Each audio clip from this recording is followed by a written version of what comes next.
मंडळी व इथे उपस्थित सर्व शिवभक्तांनो, मी आरुष सुरेश पाटील. मी इयत्ता दुसरी शिकतो. सर्वांना माझा नमस्कार. मी आज इथे अशा एका महान व्यक्तीबद्दल बोलणार आहे, ज्याचा मला तुम्हालाच नाही तर संपूर्ण जगाला अभिमान आहे. ते म्हणजे छत्रपती शिवाजी महाराज. सर्वात प्रथम रयतेचा राजा म्हणजे छत्रपती शिवाजी महाराज यांना माझ्या मानाचा मुजरा. 19 फेब्रुवारी 1630 हा सोन्याचा दिवस. या मंगलदिनी महाराष्ट्रातील पुणे जिल्ह्यातील शिवनेरी किल्ल्यावर अशा एका महान सिंहाचा जन्म झाला.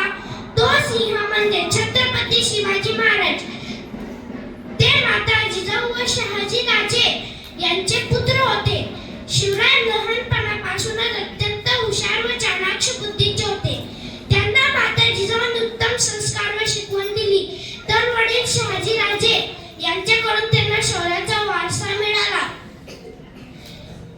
माता जिजाऊंनी बालवयातच स्वराज्याचे स्वप्न त्यांच्या मनात रुजवले. तुम्हाला स्वराज्य निर्माण करायचे आहे